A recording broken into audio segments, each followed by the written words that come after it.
freue mich sehr, dass wir die Gelegenheit haben, anlässlich der Ausstellung Urbanable, stadthaltig in der Akademie der Künste in Berlin, die am 5.9.2020 in Berlin eröffnet wird, ein paar Fragen stellen zu dürfen. Die erste Frage wäre, könnten Sie bitte kurz einleitend erklären, wer Sie sind und was Ihre Rolle war hinsichtlich der Entwicklung der Universitätsstadt Louvain-la-Neuve? Yes, I'm speaking in English because my English is probably less painful to the audience than my broken German. Thus, the University of Louvain, French-speaking, was obliged to leave the old city of Louvain, where it had been housed from 1425, because of the linguistic language legislation, which was making it impossible for French to be used as education language in the city. So then the university was obliged to accept a certain compensation and to find another place in French-speaking part of the country.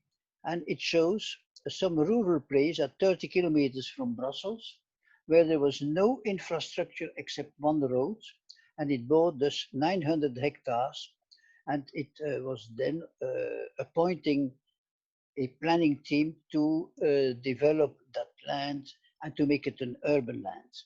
And for that purpose, she took the initiative to have a professor of town history who knew very well the city of Louvain and thus knew exactly what the client, University of Louvain, a new university, would like to see.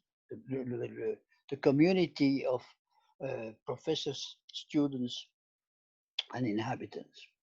And then another person was appointed in that team to be the architect. He was an architect from Brussels, architect planner. And myself, I had been the head of staff of the governor in charge of planning in Brussels. Für was steht Louvain-la-Neuve und die Universitätsstadt heute? Yeah.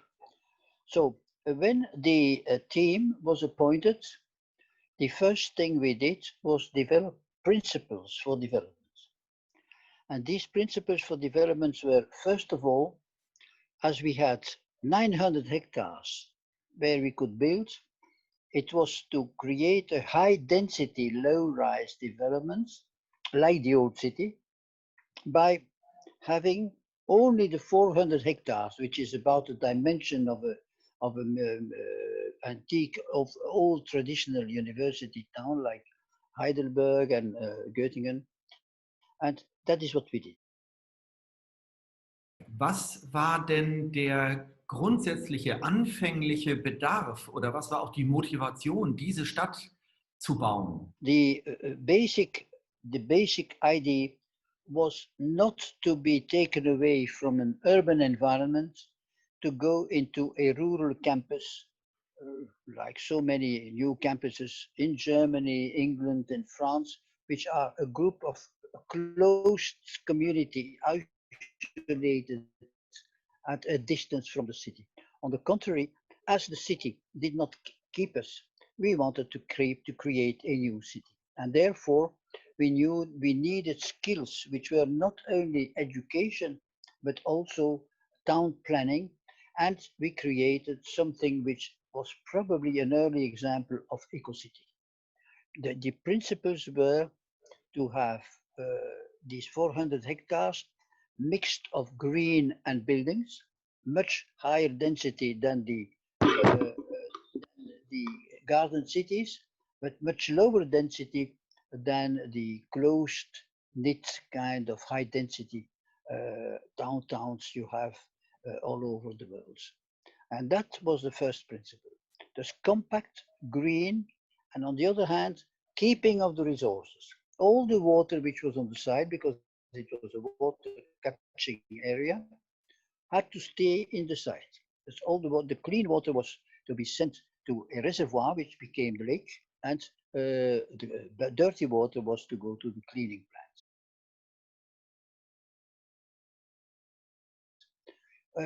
The green of the city was also to avoid automobile traffic in the city. It could go underground or on the side, but not in the city. And thus, that has been very strictly followed. And thus, this is part of the success, the commercial success of the non-university buyers. The non-university buyers, which are more and more old people, are there because they like the atmosphere of a university town, but they do not want to have too much traffic. And particularly today, with the sanitary rules, sanitary rules, it is very pleasant to have large pedestrian areas without traffic noise, without traffic fumes, where people can speak at a certain distance, with a mask or not. And we see already now that the corona crisis is going on, how pleasant it is to be in an area where you have no automobile traffic. Wer waren denn die Partner, die sich dort zusammengetan haben, um diese neue Universitätsstadt zu bauen? This is very important. We have tried to make a city which would be based on the pleasure to live there for inhabitants and students. But both, the difficulty was to combine the culture of students and the culture of inhabitants and of course of commercial and restaurants and so on. Because it became a center of services for the whole area south of Brussels. Because there was the station, which is one of the largest stations in Belgium. We are very grateful for the Belgian government and the national railways to have offered this station because they believed that there would be in the future a good attendance of that station, and they were right because today, after 50 years, the station is so occupied, is so much used that they decided to make it the terminal of one of the S-Bahn lines in Brussels. Because in Louvain-la-Neuve there is a direct flow going from the university to Brussels and to the airport.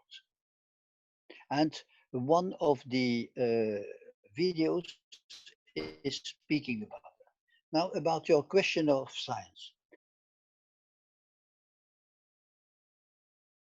It soon appeared that the science faculties were developing startups, and they preferred to have the startup as close as possible to the place of they had their laboratories. They could have walk from their laboratory to their startup, and that has been very successful because all that empty land which was around the center could be used, and now we have more than 260 firms which are implanted just next to the center of the city, not in it because of the city itself is reserved for the university laboratories, but just outside of it. Is that answering your question? Absolutely. Interessant wäre noch zu erfahren, warum Sie glauben, dass dieses Beispiel, Louvain-la-Neuve, ein passendes Beispiel ist für die Urbanable- und Stadthaltig-Ausstellung in der Akademie der Künste. Warum haben Sie dieses Beispiel ausgewählt? Yes, that is because we believe that this experience is absolutely replicable in any similar circumstances. Mm-hmm. There are plenty of new urban developments, of new university developments in Germany. Mm-hmm. And we believe that the example of Louvain-la-Neuve shows that you can have them very close to each other while having enough space for their expansion, and that therefore this kind of high density low rise is a good example in the world of tomorrow, considering the fact that the high density should not be confused with high occupancy. Because people can have a high density environment, but with enough space for having good contacts with each other. And that requires, of course, a pedestrian streets rather than automobile. Because the automobile, in fact, if you count the space of the automobile and the parking space up to 90 times more space than the pedestrian. On the other hand, the university was also very conscious of resources. The university thought, and that has been proven, that having a pedestrian long street, a kind of axis starting from the existing road and crossing the whole town, was much cheaper to build than to have a main boulevard in the middle of the town, which is the case in the usual practice. And that was only possible because the team was interdisciplinary. The Professor Lemaire was a specialist of the old towns, and he knew about that. The architect was interested in having contemporary architects, and we had indeed the main architect has been a brutalist style architect, which has done a very, very good job. But of course, within the constraints of the city and not the constraints of a city which we could do as he wanted. And we had also Potsdam Park, which was a great French architect who has done another, among others, some of the most beautiful high-rise in New York. And he was also very glad to do something. The new museum, Rue Louvain-la-Neuve, he was quite happy to work in the special constraints of Louvain-la-Neuve. That's in other words, the architecture is contemporary, absolutely contemporary, no pastiche, and the form of town is in coherence with 3,000 years of urban history rather than 70 years or 100 years of functionalism. Das ist eine herzliche Einladung für alle Besucher der ADK-Ausstellung, sich aufzumachen auf eine schöne Reise nach Louvain-la-Neuve.